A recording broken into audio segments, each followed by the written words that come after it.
Mark शुभवर्तमान अध्याय 4 वचन 36 ते 41 मी वाचतो, स्मरण लक्ष द्या.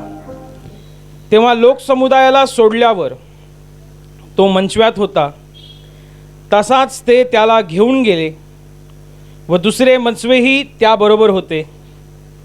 नंतर मोठे वादळ झाले व लाटा मंचव्यावर अशा आदळत होत्या की तो पाण्याने भरू लागला. तो तर वर्मावर उशास घेऊन झोपी गेला होता. तेव्हा ते त्याला जागे करून म्हणाले, गुरुजी, आपण बुडत आहोत, तरी आपणाला काहीच वाटत नाही काय? तेव्हा त्याने उठून वाऱ्याला धमकावलं आणि समुद्राला म्हटले, उगा रहा, शांत हो. मग वारा पडला व अगदी निवांत झाले. नंतर तो त्यांना म्हणाला, तुम्ही इतके भित्रे कसे? तुम्हाला विश्वास नाही काय? तेव्हा ते अतिशय घाबरले व एकमेकास म्हणू लागले, हा आहे तरी कोण? वारा व समुद्र हे देखील ह्याचे ऐकतात. Hallelujah, hallelujah, hallelujah, hallelujah. एक फार मोठी घटना बायबलमध्ये लिहिलेली आहे, जी आत्ता आपण वाचली. घटना अशी आहे की प्रभू येशू ख्रिस्त एका गावामध्ये परमेश्वराचं कार्य करून दुसऱ्या भागामध्ये, दुसऱ्या गावामध्ये, पलीकडच्या गावामध्ये जाणार होता. आणि ह्या गावापासून त्या गावातला जो रस्ता होता तो पाण्यातून होता, समुद्रातून होता. आणि येशू ख्रिस्त जे परमेश्वराने त्याला काम सोपवलेलं काम काय आहे? परमेश्वराच्या राज्याची घोषणा करणं हे परमेश्वराचं काम आहे. माणसाने पापापासून मागे फिरावं आणि परमेश्वराला आवडेल असं जीवन जगावं, ह्या गोष्टीची घोषणा करणं हे परमेश्वराचं काम आहे. आणि परमेश्वराचं मन, परमेश्वराचं हृदय येशू ख्रिस्त या जगामध्ये सांगत होता. आणि तिथेही त्यांनी ते काम केलं. आजारी बरे झाले, लोकांना शांती मिळाली. आणि मग त्या गावातला त्याचा कार्यकाळ पूर्ण झाल्यानंतर येशू ख्रिस्त आपल्या शिष्यांना म्हणाला, चला आपण पलीकडे जाऊया. आणि मग येशू आणि त्याचे शिष्य आणि अन्य लोक सगळेजण होडीमध्ये बसले. आणि मग ती होडी समुद्रातून पलीकडच्या गावामध्ये जाण्याला निघाली, पलीकडच्या दिशेने ती निघाली. एक वेळ असा सुद्धा येतो की अचानक समुद्रामध्ये वादळ उठतं, भयानक वादळ. एवढं वादळ की मंद वाहणाऱ्या लाटासुद्धा अकराळ विकराळ रूप धारण करतात. एवढ्या जोरात त्या समुद्राच्या लाटा आदळत असतात, एवढ्या जोरात त्या समुद्राच्या लाटा त्या होडीवरती आदळत असतात की होडीमध्ये पाणी शिरायला लागतं, होडी झुकायला लागते, एका दिशेने झुकायला लागते. होडी आपला मार्ग भटकते, कारण समुद्रामध्ये वादळ आहे.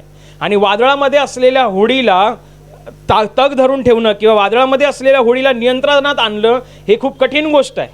आणि जेव्हा पाहिलं ते आपापल्या परीने प्रयत्न करतायत की होडी योग्य दिशेने जायला पाहिजे, होडी भरकटली नाही पाहिजे, होडी बुडली नाही पाहिजे, होडीतलं पाणी कसं बसं काढा, सगळ्यांचं धावपळ चालू आहे. सगळे लोक एकमेकांकडे बघत आहेत, त्यांची तारंबळ उडालेली आहे. आणि आता ते घाबरलेले आहेत, इतके घाबरलेले आहेत की त्यांनी झोपलेल्या येशूला उठवलं आणि सांगितलं, गुरुजी, गुरुजी, आपण सर्व मरत आहोत, आपण सर्व बुडणार आहोत. आणि आम्ही बुडतोय आणि तुला त्याचं काय नाही काय? आम्ही इकडे, आमची तारंबळ उडालेली आहे, आमची तारंबळ उडालेली आहे, आम्ही घाबरलेलो आहे, आम्ही सर्व बुडणार आहे आणि तुला त्याचं काही नाही काय? त्यांना असं वाटायचं की येशू झोपलाच काय? येशूने झोपायला नाही पाहिजे, आम्हाला बघायला पाहिजे हे कसं चालू आहे, काय चाललंय हे सगळं. आणि मग ते घाबरलेले, इतके घाबरले, त्यांनी येशूला उठवलंय आणि येशूला सांगत आहेत, येशूला ते वास्तविकता पटवून देत आहेत. पण येशू तर सर्व जाणता परमेश्वर. बायबल असं म्हणते की जेव्हा येशूला उठवण्यात आलं तेव्हा येशूने त्यांच्या भित्र्या चेहऱ्यांकडे पाहिलं, घाबरलेल्या चेहऱ्यांकडे पाहिलं आणि घाबरलेल्या त्यांच्या वाक्यरचनेकडे पाहिलं. आणि सगळ्यात पहिलं जर येशू त्यांना काय म्हणाला तर हेच म्हणाला, तुम्ही इतके भित्रे कसे? तुम्हाला विश्वास नाही काय? आणि येशू त्यांना बोलून एकंदरीत येशूने त्यांना दटावलं. येशूने त्यांना खडे बोल सुनावले की तुम्ही घाबरलात कसे? तुम्ही इतके भित्रे कसे? तुमचा विश्वास कुठे गेला? आणि मग येशू ख्रिस्त मंचव्यावरती उभा राहतो आणि वाऱ्याला धमकावतो, समुद्राच्या लाटांना हात पुढे करून सांगतो, शांत व्हा. एकाच घडीला, एका क्षणाला तो वारा, तो समुद्र शांत होतो. अगदी निवांत. बायबल असं म्हणतं अगदी निवांत, म्हणजे जसं काही झालंच नाही, वादळ काही उठलंच नव्हतं, समुद्राच्या लाटा म्हणजे अकराळ विकराळ झाल्याच नव्हत्या, अगदी निवांत, काहीच झालं नाही. आणि येशूचे शिष्य एकमेकांकडे बघतायत आणि घाबरतायत, अरे बाबा, हा आमच्याबरोबर आहे, तो हाय तरी कोण? माणसं सोडून द्या, इकडे वारा पण याचा ऐकतोय, माणसं सोडून द्या, इकडे समुद्राच्या लाटा पण त्याचा ऐकतंय, हा हाय तरी कोण? घाबरतात ते, कारण त्यांनी आपल्या आयुष्यामध्ये असं पहिल्यांदाच काहीतरी बघितलं होतं. की वारा आणि वादळाला सांगणं आणि वारा आणि वादळ ऐकणं जसं काय एखाद्या माणसाला सांगतो. आम्ही 21व्या शतकात जगतो, आमच्या घरातलीच माणसं ऐकेना अशी अवस्था आहे. आणि इकडे परमेश्वर बोलतोय वाऱ्याला शांत हो, तो शांत होतोय. इकडे समुद्राचे 11 लाटांना तो बोलतोय शांत हो, ते अगदी निश्चित निवांत पडतायत. अरे हे हाय तरी कोण हा? त्याच्या सामर्थ्याविषयी ते अजान होते, त्यांना हे कळालं नाही हा हाय तरी कोण. येशू ख्रिस्त म्हणतो तुम्ही इतके भित्रे कसे, तुमचा विश्वास कुठे गेला? याचा अर्थ प्रभू येशू ख्रिस्ताला हे सांगायचं आहे की मी जर तुमच्या बरोबर आहे तर तुम्ही घाबरला नाही पाहिजे. मी जर तुमच्या बरोबर आहे तर तुमचा विश्वास कमकुवत तथा अल्प झाला नाही पाहिजे. मी जो देवापासून आलेला, जो मी तुम्हाला प्राप्त झालो, जे मी तुमच्या जवळ आलो किंवा मी तुम्हाला माझ्या जवळ घेतलेलं आहे, तर तुम्ही भित्रे नाही पाहिजे. भले परिस्थिती कशी असोत किंवा परिस्थितीनुसार अवस्था काहीही असोत, परंतु तुम्ही भित्रे नाही पाहिजे. प्रभू येशू सांगतोय तुम्ही भित्रे नाही हो. त्या समुद्रामध्ये लाटा उद्भवल्या नव्हत्या का? हा, उद्भवल्या होत्या. त्या समुद्रामध्ये वारा उद्भवला नव्हता का? उद्भवला होता. मग वारा उद्भवलेला असताना, त्या समुद्राच्या लाटा उद्भवलेल्या असताना, त्या मंचव्यात पाणी भरलेलं असताना ती परिस्थिती भिण्यासारखी नव्हती का? होती. आणि भिण्यासारखी असतानाही प्रभू म्हणते तुम्ही भिवू नका, तुम्ही माझे लोक आहात, मी तुमच्या सोबत आहे, मी तुमच्या बरोबर आहे. जिकडे परमेश्वर बरोबर आहे तिकडे भीतीला स्थान नाही आहे. जिकडे परमेश्वर बरोबर आहे तिकडे घाबरण्याची गरज नाही आहे. हे प्रभू येशू ख्रिस्ताला आपल्या शब्दातून सांगायचं आहे. हे प्रभू येशू ख्रिस्ताला ह्या कृतीतून दाखवून द्यायचं आहे की तुम्ही जर तुमच्या बरोबर आहे तर तुम्हाला घाबरायचं नाही आहे. घाबरण्याची परिस्थिती येणार नाही अशातला भाग नाही येणार. येशू मंचव्यात असताना, येशू समुद्रात, येशू त्यांच्या बरोबर होडीत असताना सुद्धा वारा आला होता.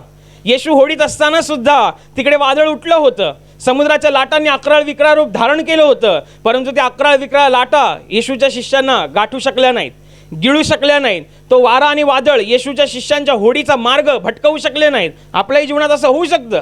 अचानक कुठलंही संकट येईल, अचानक कुठली तरी समस्या उद्भवेल आणि आपल्याला वाटेल की आपण या समस्येत संपून जाऊ, या संकटात संपून जाऊ. आपण हाय येशूवर विश्वास ठेवून, आपण हाय येशूकडे बघून, पण समस्या एवढी मोठी आहे की आपण संपणार. संकट एवढं मोठं आहे की आपण संपणार. ते तसं जरी असेल तरी प्रभू म्हणते तू माझ्याकडे बघ, मी एक आवाज काढेन, जसं की परिस्थिती जागच्या जागी बदलून जाईल, जागच्या जागी शांत होऊन जाईल. हो, परमेश्वराच्या शब्दात ती ताकद आहे, परमेश्वराच्या शब्दात तो अधिकार आहे, परमेश्वराच्या शब्दात ते सामर्थ्य आहे.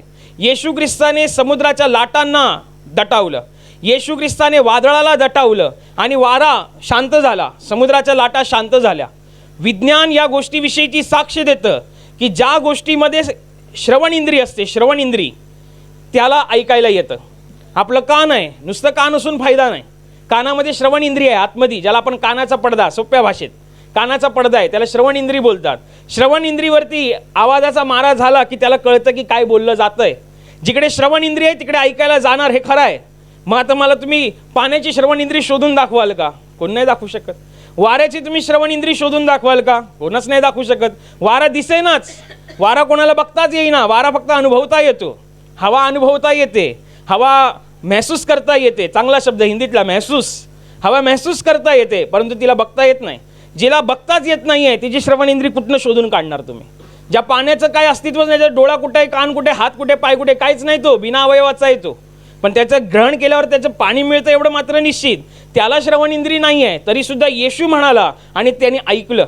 वाऱ्याने ऐकलं, समुद्राच्या पाण्याने ऐकलं आणि सर्व काही शांत झालं. का शांत झालं? त्याच्या मागे कारण असं आहे की निर्माणकर्त्याला आपल्या निर्मितीवरती पूर्ण अधिकार असतो. एक कुंभार जेव्हा माती जेव्हा त्या चरख्यावरती ठेवतो आणि जेव्हा काहीतरी घडवायला जातो तेव्हा त्या कुंभाराला त्या मातीवरती पूर्णपणे अधिकार असतो. त्याची इच्छा आहे त्याला कसं बनवायचं आहे, त्याला मोठा बनवायचा आहे, जाड बनवायचा आहे, छोटा बनवायचा आहे, मोठ्या तोंडाचा बनवायचा आहे, छोट्या तोंडाचा बनवायचा आहे. तो त्याचा अधिकार आहे, ती त्याची मर्जी आहे, ती त्याची इच्छा आहे, कारण तो निर्माण करताय आणि त्याच्या हातामध्ये जी माती आहे ती निर्मिती आहे. निर्मिती कधी निर्माण करताना नाही सांगू शकत तुम्हाला असंच बनव, ती त्याची इच्छा, त्या कुंभाराची इच्छा. अगदी त्याप्रमाणे बायबल म्हणतं सर्व काही त्याच्यामध्ये, त्याच्याद्वारे आणि त्याच्या ठाई निर्माण झालेला आहे.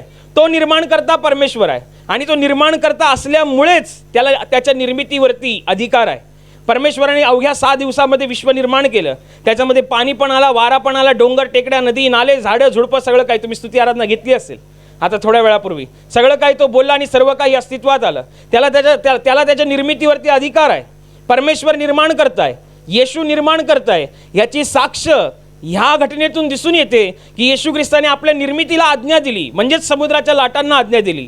येशू ख्रिस्ताने आपल्या निर्मितीला आज्ञा दिली, म्हणजेच त्या वाऱ्याला आज्ञा दिली, आणि वाऱ्याने आणि समुद्राच्या लाटांनी येशूचं ऐकलं आणि जागच्या जागी शांत झाले. पवित्र शास्त्र सांगतं की सर्व काही त्याच्यामध्ये, त्याच्याद्वारे आणि त्याच्या ठाई निर्माण झालेलं आहे. जे काही तुम्ही पाहताय, जे दृश्य असोत अदृश्य असोत, छोटा असोत मोठा असोत, पृथ्वीवरचा असोत किंवा पृथ्वीच्या बाहेरचा असोत, सगळं काही त्याच्यामध्ये, त्याच्याद्वारे आहे आणि त्याच्या ठाई निर्माण झालं आहे. त्याच्या शब्दामध्ये अवस्था बदलण्याची ताकद आहे, त्याच्या शब्दामध्ये परिस्थिती बदलण्याची ताकद आहे, त्याच्या शब्दामध्ये सामर्थ्य देण्याची ताकद आहे. हां, तो क्रिएटर आहे, तो निर्माणकर्ता आहे. अस्तित्वात नसलेली गोष्ट सुद्धा अस्तित्वात आणण्याची त्याच्यामध्ये ताकद आहे. बायबलमध्ये तुम्ही जर वाचला असाल तर तुम्हाला ही गोष्ट समजेल. योहानाचं शुभवर्तमान अध्याय 5 वचन 8, येशू ख्रिस्त म्हणाला, उठ, आपली बाज उचलून घे आणि चालू लाग. किती सोपे शब्द आहेत हे, परंतु याच्यामध्ये फार मोठं गांभीर्य आहे. येशू ख्रिस्ताने हे शब्द त्या माणसाला सांगितले होते ज्या माणूस आपल्या 38 वर्षाच्या काळामध्ये आपल्या पायावर उभाच राहिला नव्हता. त्याला येशू म्हणतोय उठ. एक 4 दिवस कणकणी आलेल्या माणसाला सांगा बघा, उठून बस रे जरा, हे खा रे जरा, तो 4 तास लावेल उठायला. एक माणूस जो 38 वर्ष आपल्या पायावरती चाललाच नाही आहे, एक माणूस ज्याला आपल्या 38 वर्षामध्ये पायावर चालणं कसं असतं जो विसरून गेलेला आहे, एक माणसाने 38 वर्षानंतर आपल्या पायाखालच्या भागामध्ये प्राणच अनुभवलेलं नाही आहे, अशा माणसाला येशू म्हणते उठ. पहिला शब्द आहे उठ. असं नाही म्हणाला येशू आपल्या शिष्यानं ह्याला उठवा आणि मग येशूने बरं केलंय. नाही, त्याची परिस्थिती नाही आहे उठण्यासारखी तरी येशू म्हणतोय उठ. त्याची अवस्था नाही आहे उठण्यासारखी तरी येशू म्हणतोय उठ. कारण त्या उठ बोलण्याला एवढं ताकद आहे की 38 वर्षाचा माणूस आपल्या पायावरती उभा राहिला. 38 वर्षाचा पंगू माणूस त्याच्या पायावरती उभा राहिला. ही फार मोठी घटना आहे. 38 वर्षापासून तो बेतसेदा तळ्याजवळ आपले बरे होण्याची वाट पाहत होता. मी कधी बरा होईन, माझी कधी वेळ येईल आणि मी माझ्या जीवनामध्ये कधी चमत्कार होईल, माझ्या जीवनामध्ये कधी परमेश्वर हस्तक्षेप करेल याची तो वाट पाहत होता. कधीतरी माझं पण चांगलं होईल, कधीतरी मी पण, कधीतरी हे त्याचं कधीतरी चालू होतं. पण परमेश्वराच्या नियमानुसार, परमेश्वराने ठरवलेल्या वेळेमध्ये परमेश्वराने कार्य केलं आणि त्याला म्हणाला उठ, आपली बाज उचलून घे. नुसतं उठू नकोस, तर ज्या खाटेवरती, जी खाट त्याचं जीवन बनली होती, 38 वर्ष तो ज्या खाटेवरती झोपून होता, 38 वर्ष ज्या खाटेवरतीच त्याचं सगळं होतं, सगळं जीवनमान त्याच्यावरती होतं, ती खाट उचलून घे असे परमेश्वर त्याला म्हणाला. एका अशक्त माणसाला, एका कमजोर माणसाला, एका पंगू माणसाला येशू म्हणाला उठ, आपली बाज उचलून घे आणि मग चालू लाग. असं काहीतरी काम करायला सांगितलंय जे त्यांनी 38 वर्षामध्ये केलं नव्हतं. परमेश्वराचे हे 3 शब्दाचं वाक्य फार मोठं काम करून गेलं त्याच्यामध्ये. येशू त्याला पहिला म्हणालाही की तुला बरं होण्याची इच्छा आहे काय. तेव्हा तो बेतसेदा तळ्याजवळ असलेला माणूस सांगतो आपली हकीकत, आपलं दुःख, आपली अवस्था परमेश्वराला सांगतो की प्रभूजी पहा ना की मला बरं होण्याची इच्छा, मला त्या तळ्यामध्ये जायच्या अगोदरच कोण ना कोणतरी अगोदर उतरतं. कारण त्या तळ्याची खासियतच होती की त्या तळ्यामध्ये पाणी असायचं, देवदूत त्या पाण्यात उतरायचे, पाण्याला एक सामर्थ्य प्राप्त व्हायचं आणि एखादा माणूस त्याच्यामध्ये पहिल्यांदा पडेल, जागच्या जागी तो बरा व्हायचा. तो आजार काही असोत, पण ह्याचा नंबर कधी आलाच नाही कारण ह्याच्याकडे जो स्वतःचा माणूसच नव्हता, ह्याच्याकडे ह्याची स्वतःची पण ऐपत नव्हती, स्वतःची पण ताकद, स्वतःची पण कुवत नव्हती की तिथपर्यंत तो जाऊ शकेल. कारण तो 38 वर्ष पंगू होता. एका अशक्तपणामध्ये, पंगुत्वपणामध्ये, निराशेमध्ये, उदासीनतेमध्ये असलेल्या 38 वर्षापासून दुःख भोगत असलेल्या माणसाला येशू म्हणाला उठ, आपली बाज उचलून घे. जे तुम्ही जीवन बनवून घेतलंय त्याला आपल्या खांद्यावरती घे, बाज उचलून घे आणि चालू लाग. एकाच घडीला, एका क्षणाला तो 38 वर्षाचा पंगू मनुष्य आपल्या आजारातून बरा होतो. परिस्थिती काही असोत, अवस्था कशीही असोत, पण परमेश्वराच्या शब्दात ताकद आहे, परमेश्वराच्या शब्दामध्ये ते सामर्थ्य आहे. योहानाचं शुभवर्तमान अध्याय 11 वचन 43 मध्ये लिहिलेलं आहे. येशू ख्रिस्त म्हणाला मरून पडलेल्या माणसाला, 4 दिवस मरून पडलेल्या माणसाला, जो या जगामध्ये 4 दिवसात अस्तित्वातच नाही आहे, अशा मृत अवस्थेत असलेल्या माणसाच्या कबरेच्या बाहेर येशू उभा होता आणि तेव्हा येशू म्हणाला लाजरा बाहेर ये. झोपलेल्या माणसाला नाही म्हणाला. तुम्ही जर बायबल वाचणारे असाल तर तुम्हाला ही गोष्ट भलीभाती कळेल की येशू ख्रिस्त कबरेच्या बाहेर उभा राहून कबरेमध्येच्या आत असलेल्या एका मृत शरीराला म्हणाला. विचार करा, अवस्था काय आहे, मृत आहे. सिच्युएशन काय, परिस्थिती काय आहे, मृत आहे. कुठेच कोणाला आशा नाही की काहीतरी घडेल म्हणून, कुठेच कोणाला वाटत नाही काहीतरी घडेल म्हणून. पण येशू ख्रिस्ताने त्या लाजर नावाच्या माणसाच्या बहिणींना सांगितलं होतं विश्वास मात्र धरा म्हणजे देवाचे गौरव पाहाल. आणि बायबल पवित्र शास्त्र सांगतं येशू ख्रिस्ताने हाक मारली, लाजरा बाहेर ये. मरून पडलेला माणूस जागच्या जागी बाहेर आला. ही परमेश्वराच्या शब्दात ताकद आहे, कारण त्याच्या शब्दांमध्ये ती ताकद आहे. तो निर्माण करताय. जीव नाही आहे तर जीव टाकण्याची त्याच्यात ताकद आहे. परिस्थिती ओबडधोबड असेल तर ती सरळ करण्याची त्याच्यात ताकद आहे. अंधारलेलं वातावरण प्रकाशमय करणं त्याच्यात ताकद आहे. अशांतीचं वातावरण शांत करणं त्याच्या शब्दात ताकद आहे. हां, तो बोलतो, तो आजही बोलतो. त्यांनी बोललेले पहिलेच शब्द बायबलमध्ये लिहून ठेवलेले आहेत. आजही तो पवित्र आत्म्याच्या द्वारे रेमावटद्वारे बोलतो. हा, त्याचे शब्द आजही काम करतात.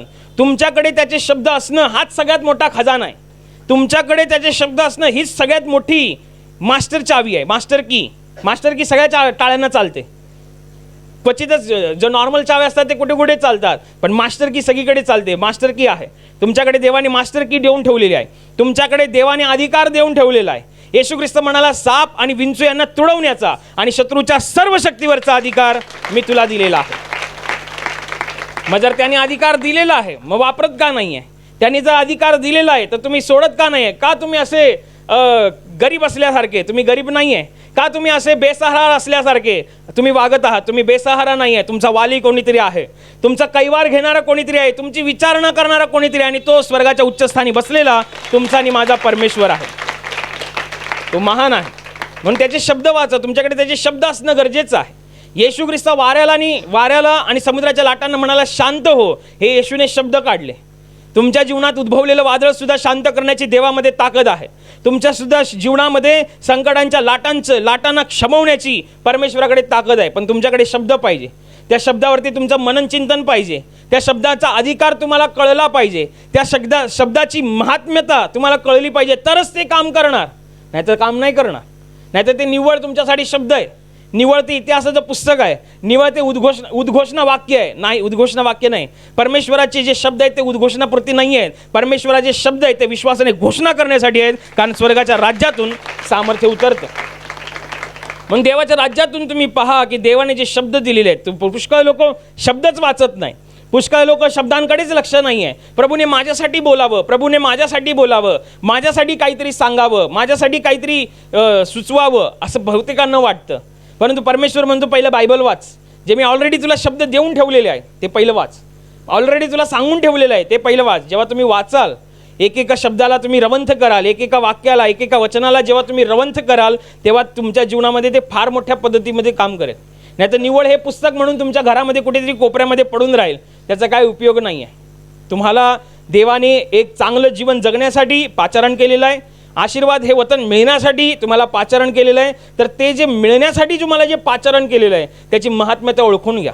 त्याची महात्म्यता समजून घ्या की मला काय करायचं आहे. मला देवाचे शब्द माझ्याकडे पाहिजेत मोठ्या प्रमाणात. परमेश्वराचा शब्द प्रकाश म्हणजे काय? प्रकाश म्हणजे काय? प्रकाशाची व्याख्या काय आहे? हजारो किरणांचा समूह जेव्हा एकत्र होतो त्याला प्रकाश बोलतात.